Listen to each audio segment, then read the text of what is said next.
This podcast contains adult language, descriptions of violence, sexual references, and other possibly offensive themes. Listener discretion is advised. Previously on Back to the Story.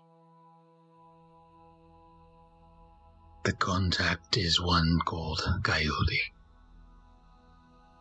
The master of that profane house is heavenly in nature. She has a taste, seeks certain company, rebellious in nature, and is not easily swayed by coin. Trying to buy her off her will be unlikely.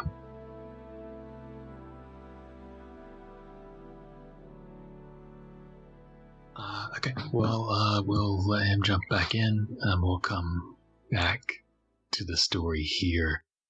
And we'll jump back in as you guys have been talking to Coyote, met him in the Ruby draft. He has walked all after giving you some information. And at this point, we will go to Felix, who has been in the sphere. What's he up to? I think for a while, Felix is sort of hyperventilating alone in the sphere, and he is looking through his notes and trying to collect his thoughts, and he just keeps looking at Aeon. Okay, I really hope this doesn't fuck me.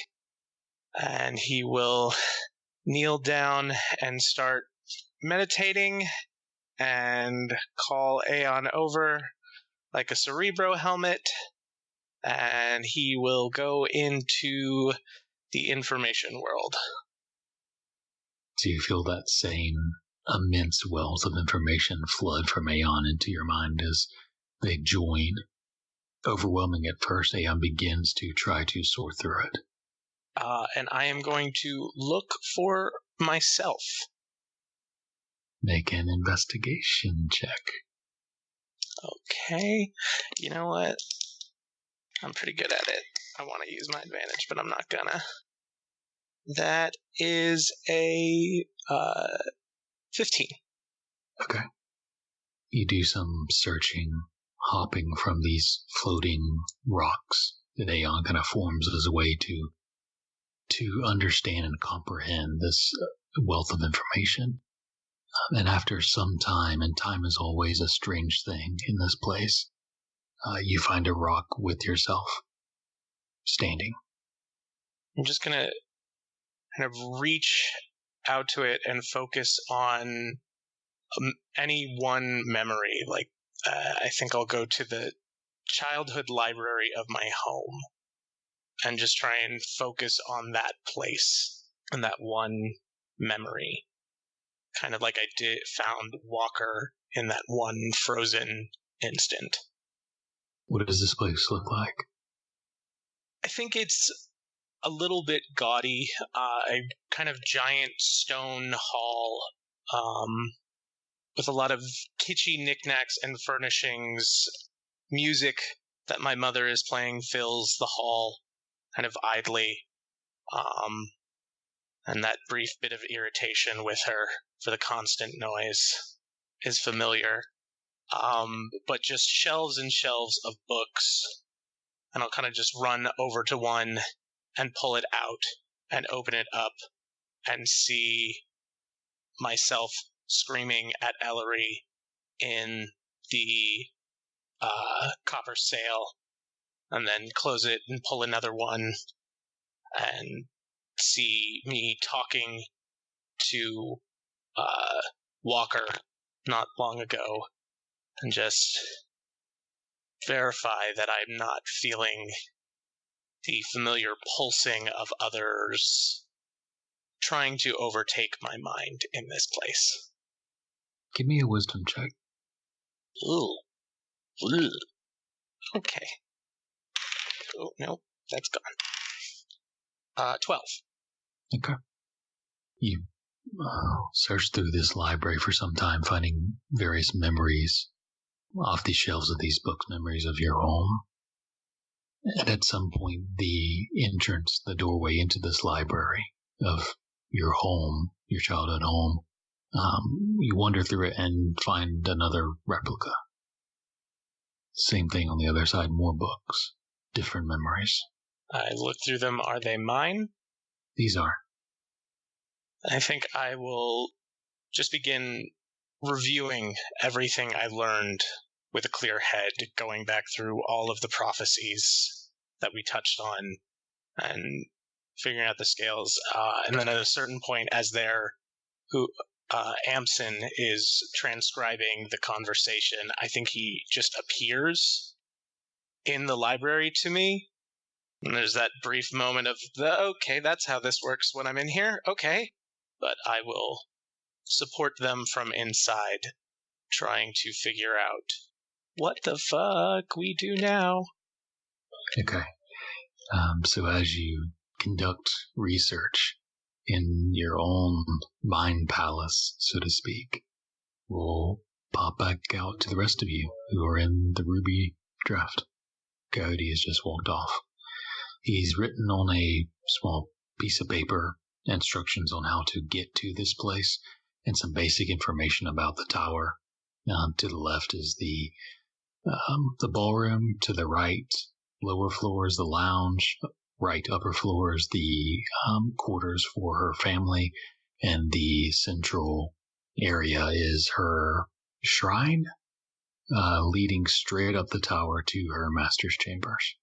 There's a kitchen and servants' quarters next to her shrine, or connected to it. Okay. I don't like the looks of this. Just gonna say that up front. Nope. Well, shall I see what insider knowledge we can find? Yeah. Just to make sure your mom knows you're bringing backup? Yes, definitely. Let's try and do this in 3 messages or less. And I will cast sending to Halos. I did exactly what you told me not to do. So, how do me and my friends get into the house of Moran? What was it? Who? Mordon. And find you there. Leave. It's not worth it.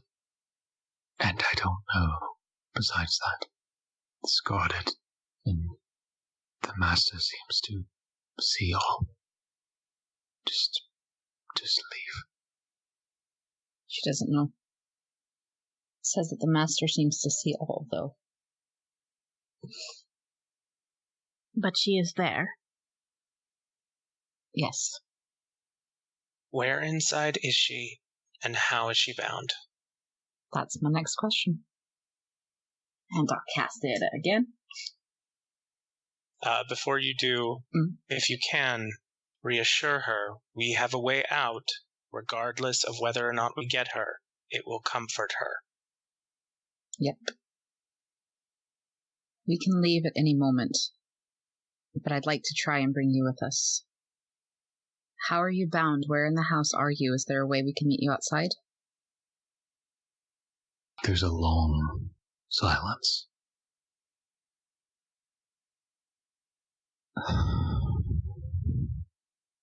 I clean the shrine, the house. I'm not bound, except for the bond around my arm, but no chains. I can't leave. I can't go outside. Share this information with the class. Sorry, did she say can or can't leave? I cannot. Okay. So we go in. Alright. What's our plan for getting in, folks? Well,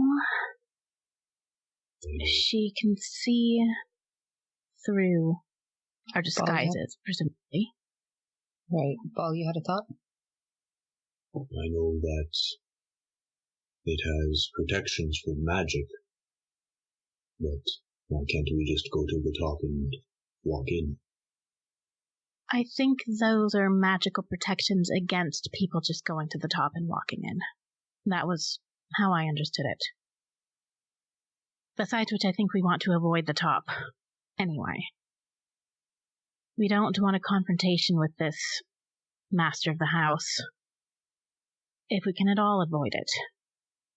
Well, if there's any way that we can plan a route through this house and tell her about it, then we just need to meet her halfway if she makes her way towards us. And as soon as we have her, we can leave. She said she cleaned the house. Can't she meet us in the entryway? Or the first chamber? If we can get in there and bar ourselves in for a minute, we can get her out. Yeah. I may be able to get us in there unnoticed, or at least not very noticed. And how would that transpire? Well, I think I figured out how to do something not exactly like what Ezekiel could do, but kind of inspired by him. I can turn myself into an animal. Perhaps. A beast of some sort. If there's one that we think could get through unnoticed, I could carry the rest of you with me in the sphere. Unnoticed and unburnt. Unnoticed and unburnt. Ezekiel. Unburnt. What? Felix, how good are you at zoology? It's not my strongest suit, but I've read a lot of things. Does anyone, thinking to him at the same time, does anyone know anything that can get in unnoticed and unburnt? Do you suppose, in the same way that we found the salamander people, that there may be a smaller, more native salamander? Alternatively, if one of the others who can cast the spell uses one of the scrolls on Ellery beforehand, she can go as whatever beast she wants. At least unburned. The most unnoticeable would be preferred, though I don't know what that would be. Have you all noticed anything while you're out there? A bat, a bird, even something of a similar shape? Would we be able to roll a perception check? Sure.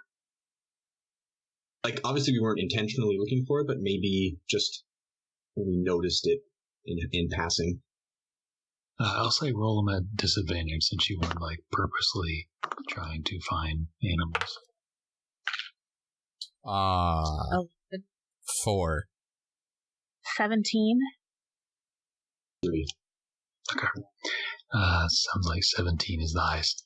You saw some falcon-like birds. Also, while you were in the bar, you did see some, like, cockroach-like creatures. So, They kind of glowed between the chitin a little bit, but otherwise looked like insects for the most part. So one of those little critters would probably be the least noticeable. Now, that's assuming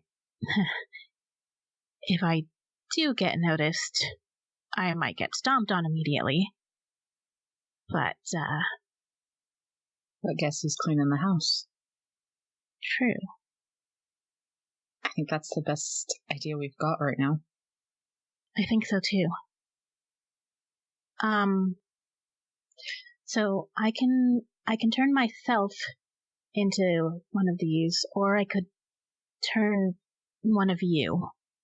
Who's the quietest and likely to go the least unnoticed? Either of you, honestly. I've been practicing. I've gotten better. And I have contingencies at my disposal so that to buy time if you need to get all of you out. I will say, remember that with polymorph, you take on the creature stats entirely. So it doesn't really matter. It doesn't really matter who goes. What matters is who's going to be in the best position, who's going to have the best resources when we find her, or if we get caught. It's got to be Amson. I don't like him to be alone, but we have the widest skill set. We can put some protections on you. That'd be nice. They may not last long, but hopefully long enough. We can try. That's all we promise to do is try. Yeah. So just so that we're all on the same page, how are we getting out? We need to buy us a minute to get her into the sphere. Ellery can teleport us. Yes. At the same and minute. If possibly. Yes. So we want to try and not get caught during that minute. It's better if you can get in and out unnoticed rather than having to hold the door. I have a question for Mr. DM Man. Okay. In order for me to grant permission to somebody, do I need to reattune to the sphere? Yes. Okay. And I'm guessing that I cannot grant permission to somebody that I have never met, correct? I would say you'd have to be familiar with them. Okay. So I will... Well, if it's by a minute, yeah, all we need really is the teleportation time. Yeah. Yeah. That's fair. So, Orb is a good backup if something goes wrong, but... If we don't have a minute, then... The only problem is that if we want to get her into the sphere, she needs to be able to will herself past it. I cannot grant permission to it right away. Right. Then we try for a teleportation. Mm-hmm. Which means it's probably best... Well... I mean, you can call me out of the sphere for that. True. And we don't necessarily need to be in a hallway beyond a door in order to buy time for that. We can do it. We can kind of do it out in the open, assuming they don't have, something to bypass that. Oh, I just realized I can't give you any of that. I can protect you from certain types of entities, but not at the same time that I'm focusing on keeping you in that animal form. Well, it's a solid plan, and we don't have a lot of time, so find an alley to get set up in, and then everybody else in the sphere. Okay. And Vesper, maybe tell her to try to meet us along the way. Of course. Or ask her if there's a particular room where she can stay for a few minutes. That's easy to get to. Without being noticed. I will when we get closer, yeah. When you get closer, I'll do that. It should be easy enough to find her, I guess, if she has that marking. And if she looks like you at all. I assume she's not going to look like everybody else around here. No, I definitely don't have Lysander's nose, so should help. Okay. Let's go take a look. So you guys are, currently going to find an alley, switching to the sphere, or are you getting close first? Let's get close to the house first. Yeah. Take a look at it. Maybe not too close, but close enough that maybe Ball should go into the sphere, so we're less conspicuous on the street. Mm-hmm. Yeah, that works. Okay, and then I'll follow after once we get there. The directions were pretty clear, so you're able to follow them without too much difficulty. As you begin to move into this area, you pass through some walls, and under these large arches, these Moorish architecture, and into the second district of the city, where you start to see finer establishments. Nearly every single genasi you do see is bonded.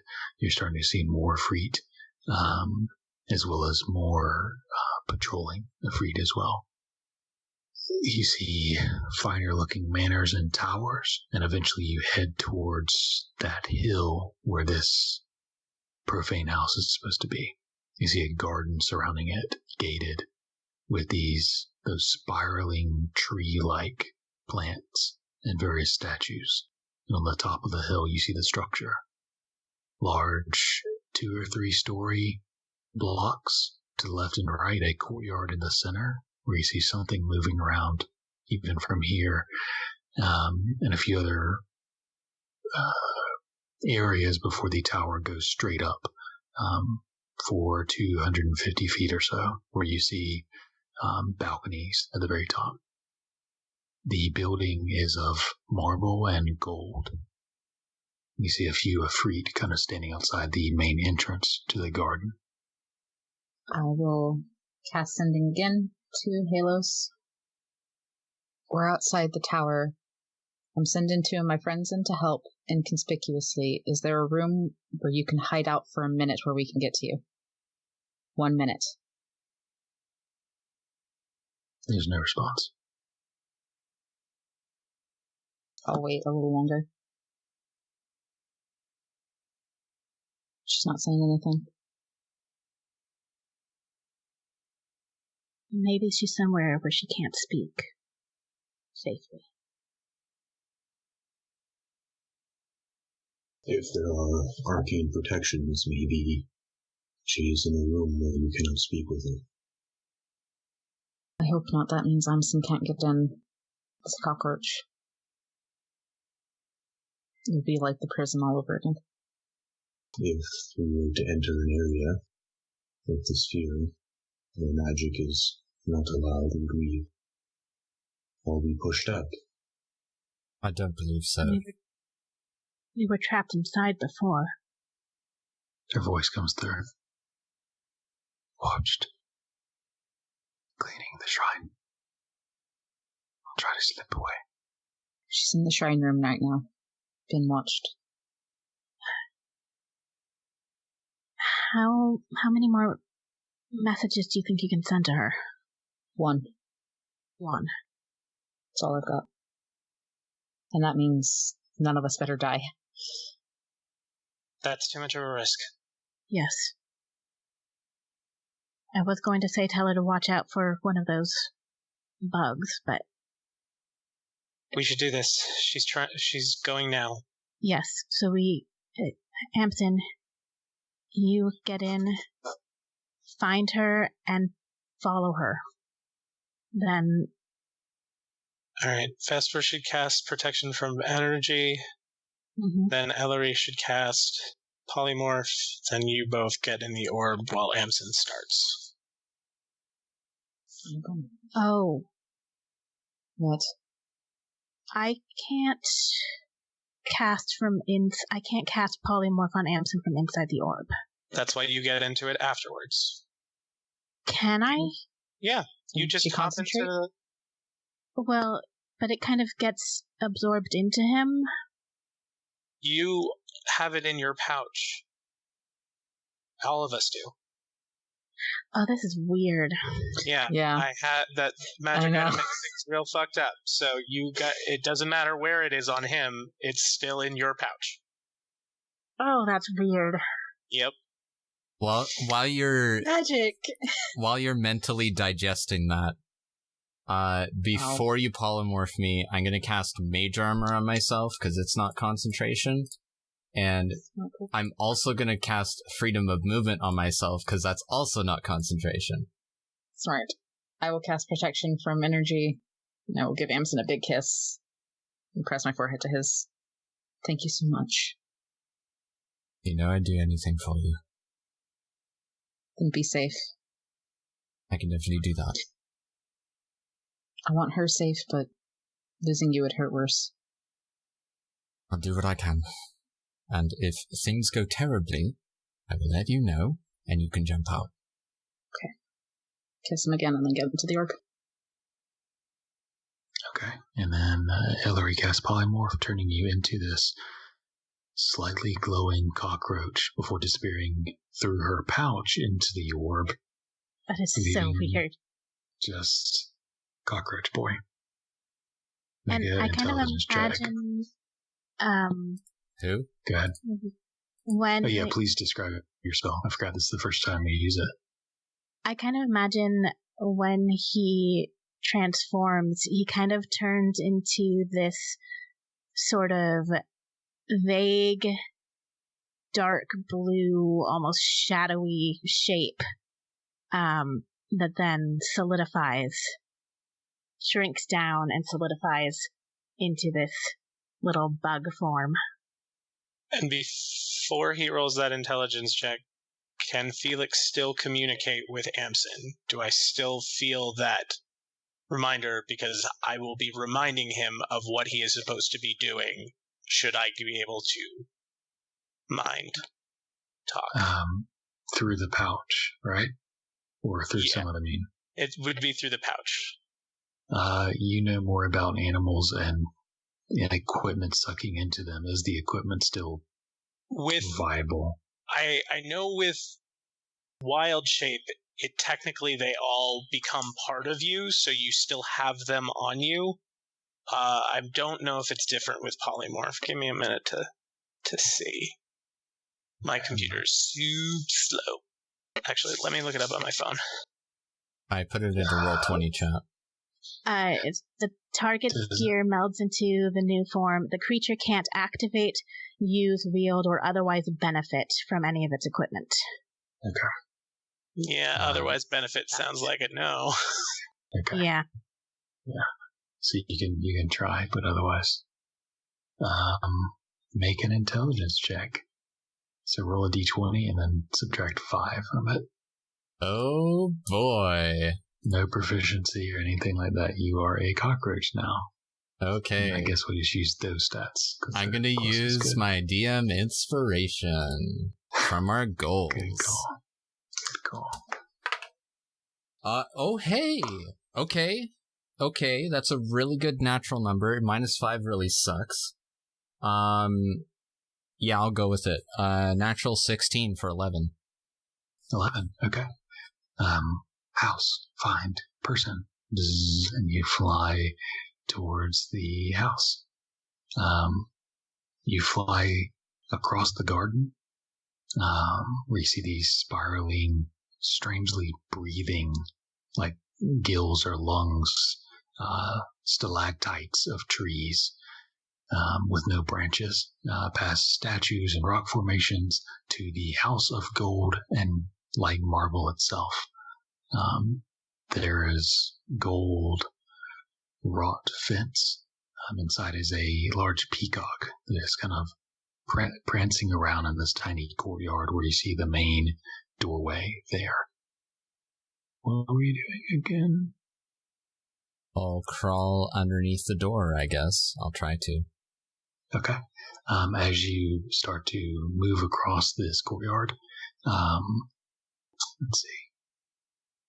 The peacock doesn't seem to notice you. As you skitter across, buzz, and to the door.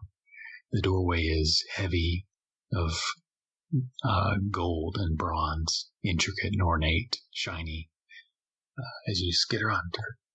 And for that, I'll go ahead and move you over here, just so you have a visual. So, Amson, you skitter through the courtyard and into another room. Make another intelligence check. Okay. Let's see if I have anything else that's good. Nope. So this is just a roll. Alright, natural 15 for 10. Okay. So you know you're searching for someone. What do? You're in this room. You see several doors. 3 doors. The one straight in front of you is the most ornate and largest. 2 other smaller side doors. There are 2 wash basins outside of the main ornate door before you, and 2 statues in the other corners that are closest to you. Okay. The doors in front of you are cracked, ajar. I'll probably, in a bug fashion, kind of skitter a little aimlessly around the room, but eventually making my way towards the main door. And I'll probably kind of crawl up onto the wash basin and then back down kind of thing. And then eventually get through and underneath the door. Okay. And crossing underneath that ajar door, you see a chamber. The ceilings are maybe 40 feet high.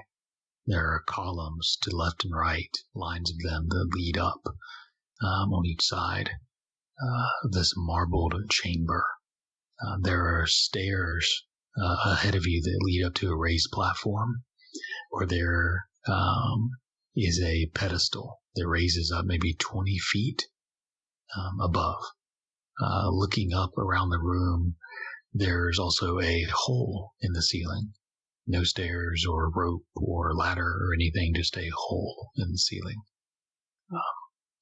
You see two individuals. You see one tall, maybe 6'5", close to 7 feet with the horns. This pale figure with dark hair, burning red viper eyes.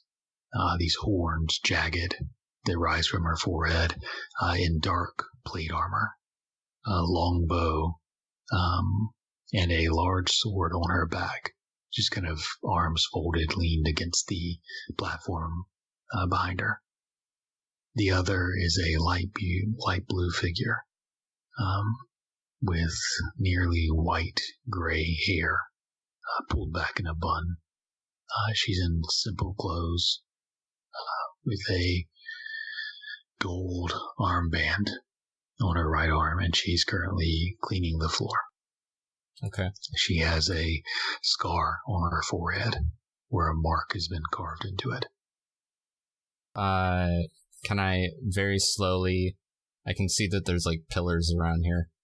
Can I very slowly start to skitter towards the closest pillar? Yeah. Are you trying to be stealthy?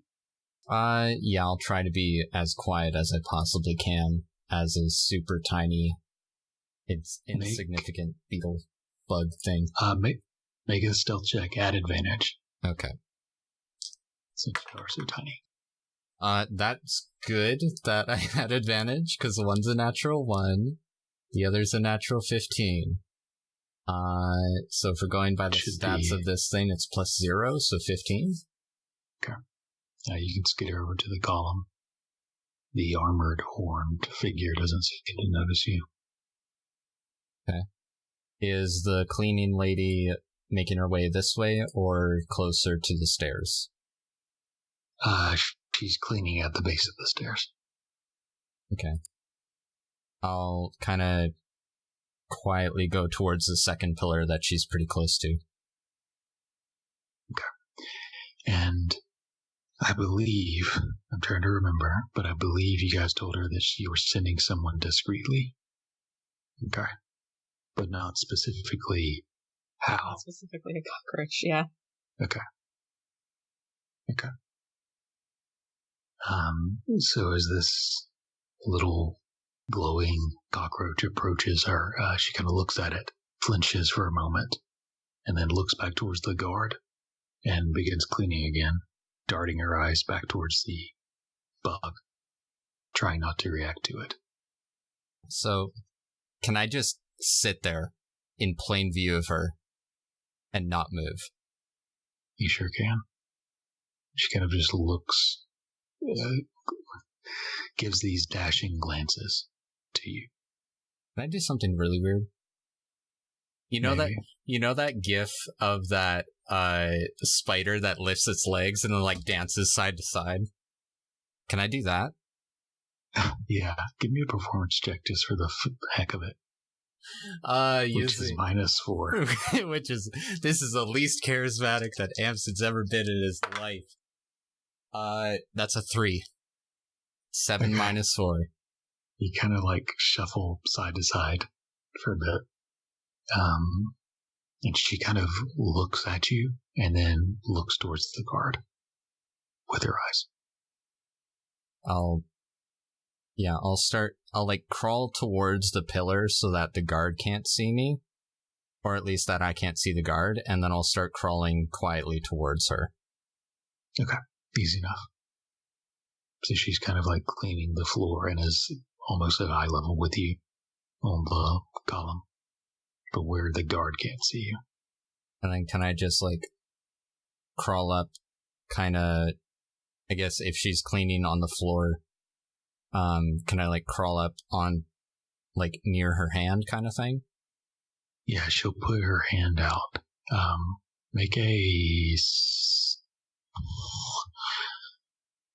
Give me a stealth check, and that'll determine what kind of roll she needs to make.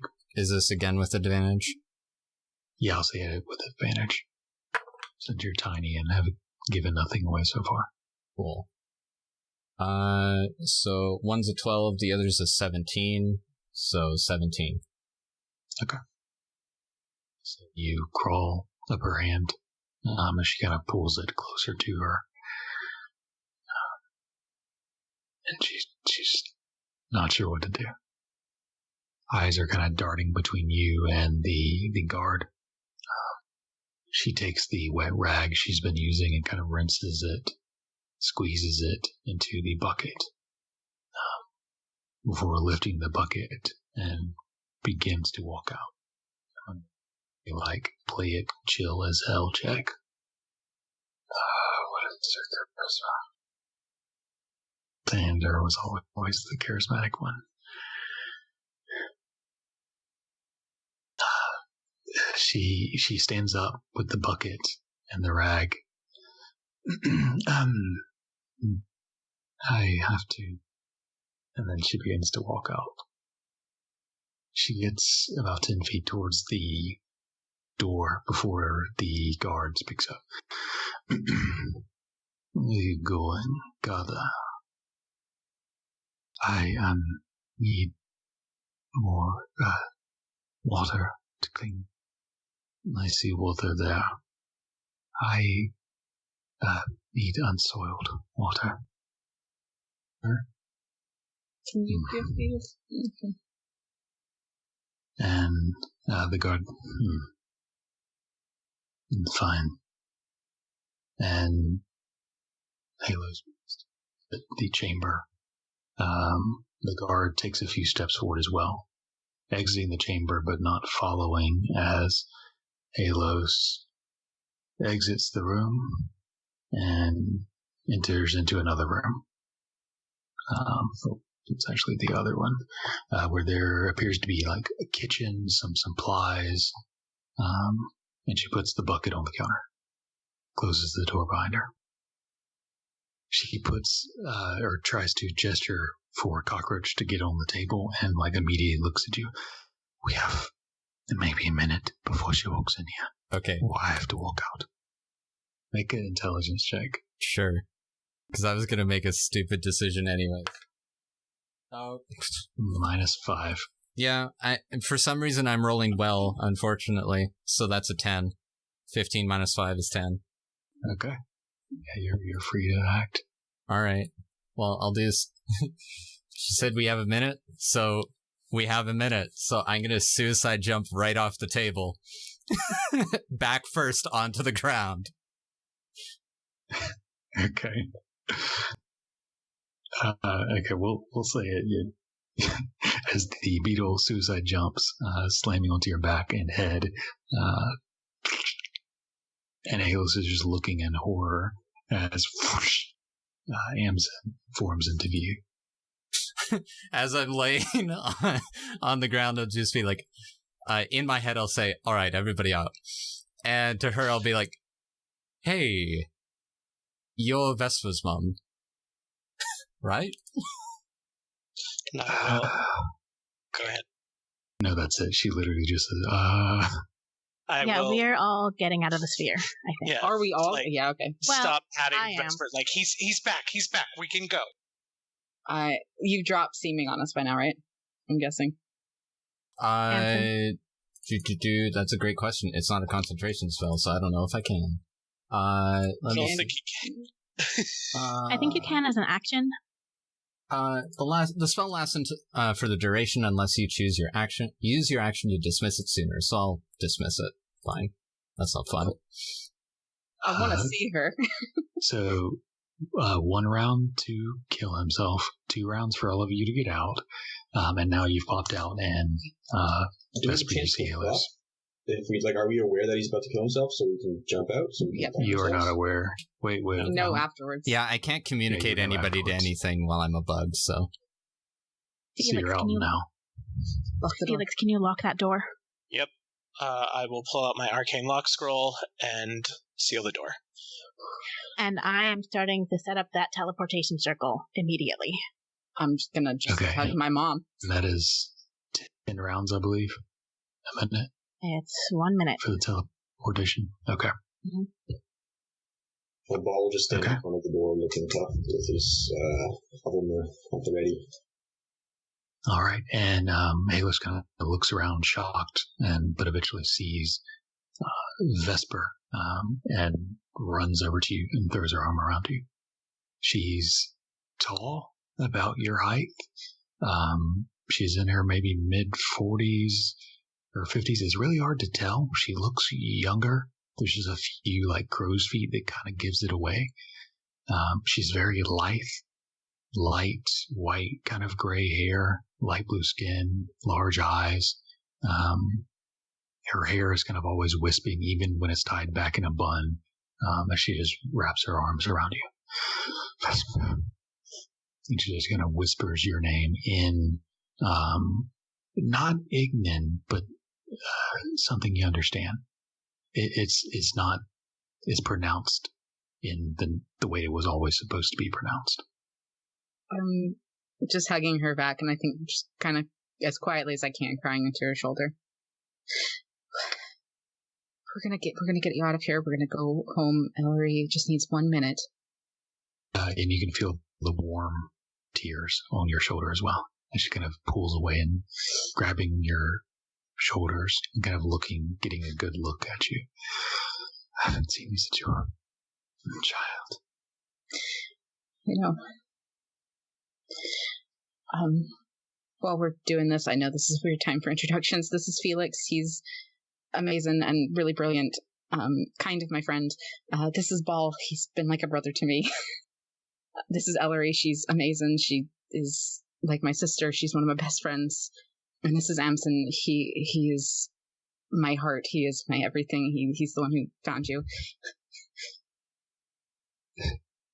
There's nothing I could say or do to express my gratitude.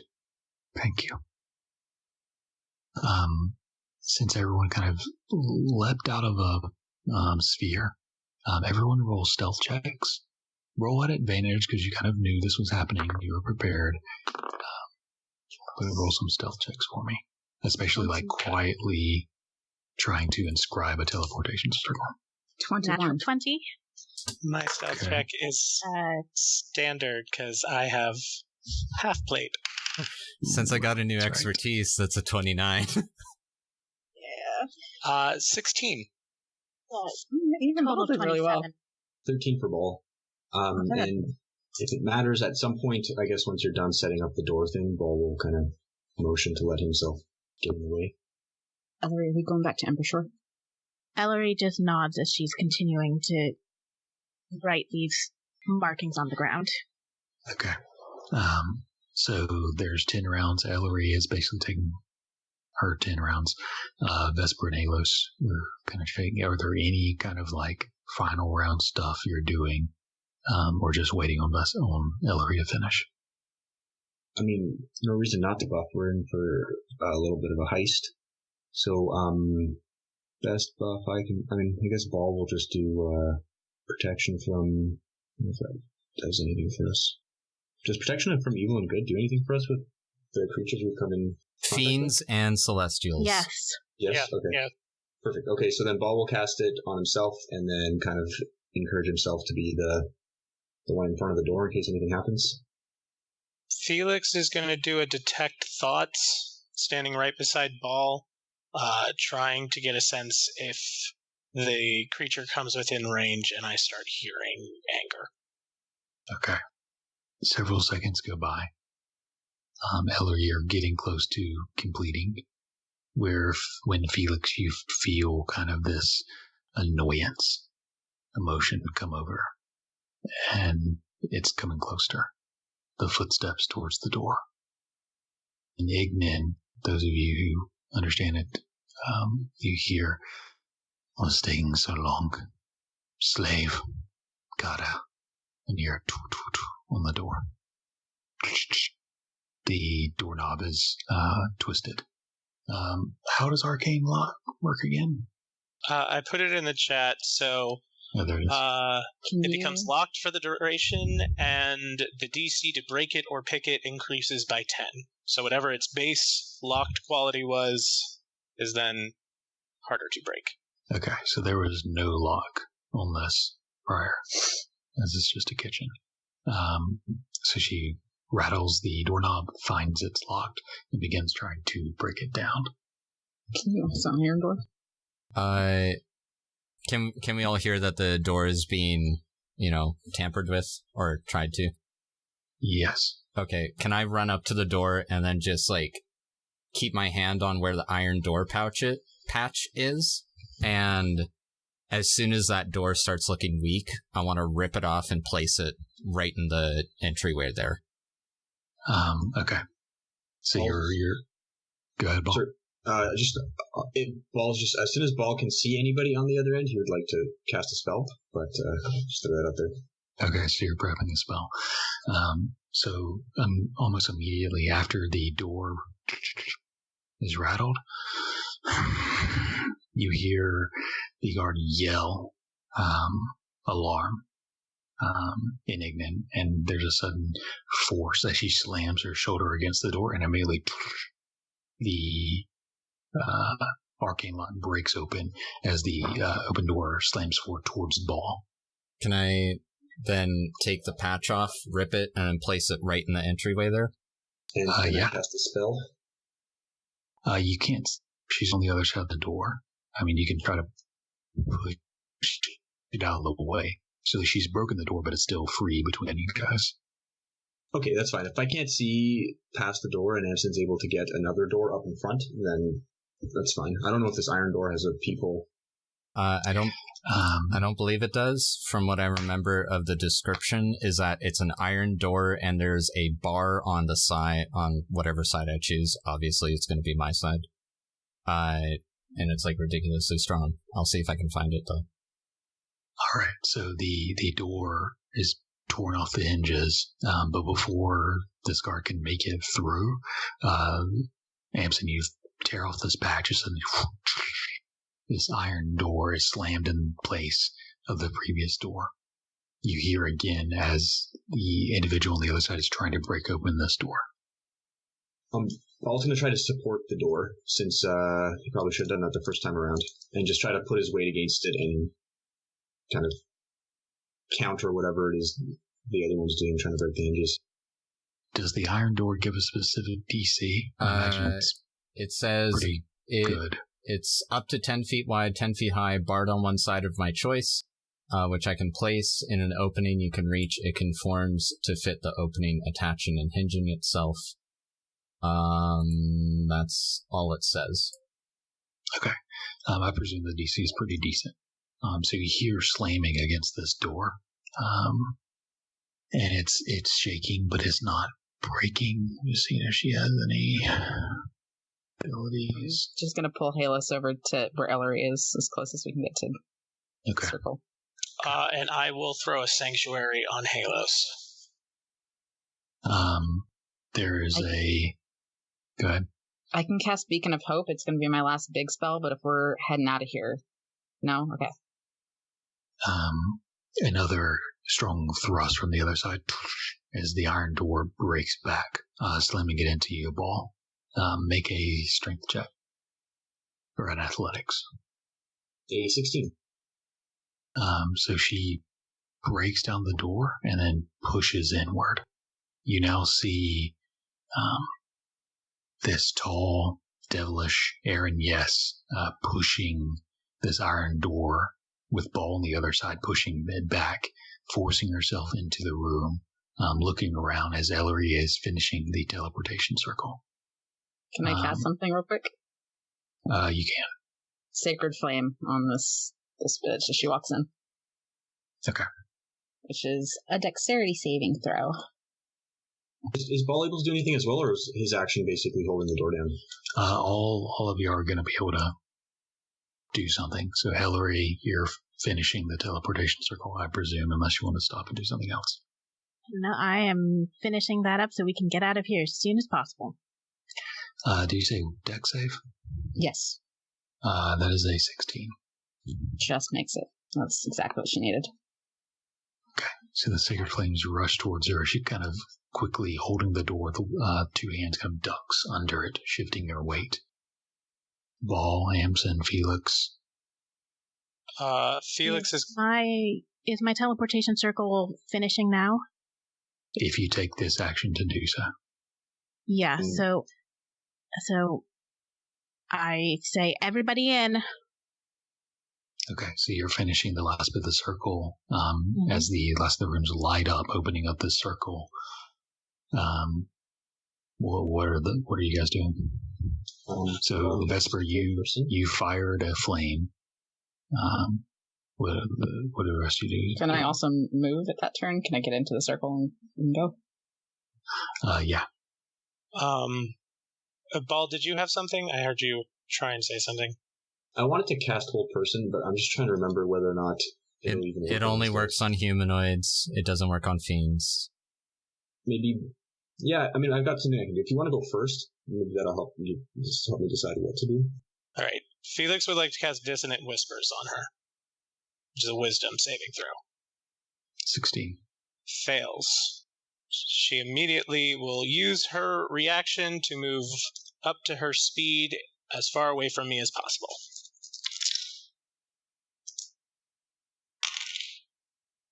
She's also going to take 13 psychic damage.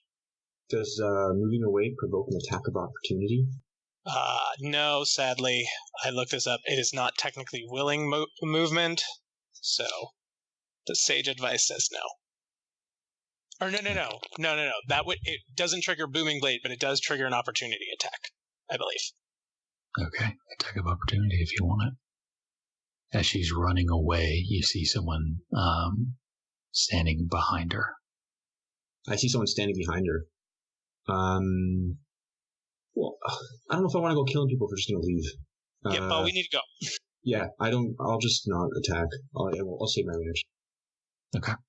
You see as the Aragness rushes away from Felix, brushes past another figure, 7 foot tall, angelic creature of porcelain white complexion. She has black tattoos upon her face and these golden eyes, shimmering golden hair in this very revealing dress.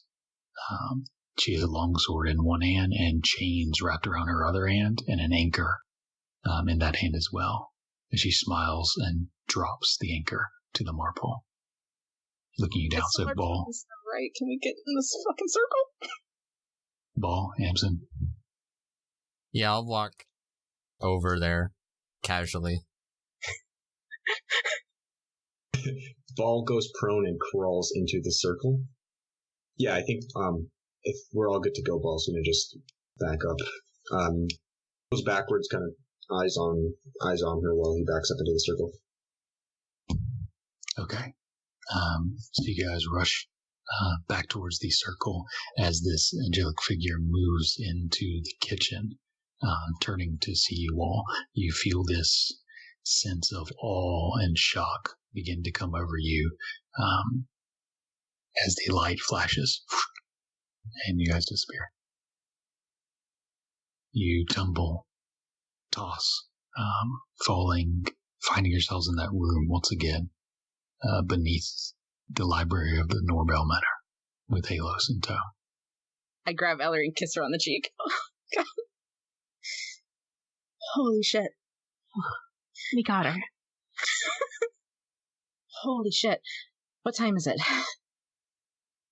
Who the fuck knows? I'm gonna ring the bell. And I pushed Vesper towards her mother. I just hugged her so tightly. Okay. So you ring the bell, wrapping your arms around Halos, trying to ascertain what time it is, what's going on. Mm-hmm. And this is going to be a little short, but we're going to go ahead and call it tonight because I have things to do tomorrow. Okay. As Vesper is hugging her mother again, and Ellery is no longer focusing on that teleportation circle, she just kind of stares at them for a few seconds and then turns her back so that Vesper won't see her wiping her eyes. We're going to have to talk before we get home. But we're home. God, we got to go see Varys. And as your mother kind of looks up at you, starting to realize that it has been years and things have probably changed substantially, we'll see how that plays out next session. Thank you for listening to this episode of Back to the Story. For notifications when an episode goes live, you can find us on SoundCloud, Spotify, iTunes, or wherever you prefer to get your podcasts. Download the app of your choice and subscribe or favorite us there. We also have a YouTube channel called Back to the Story, an actual play podcast. If you'd like to contact us, you can tweet us at back2_the_story.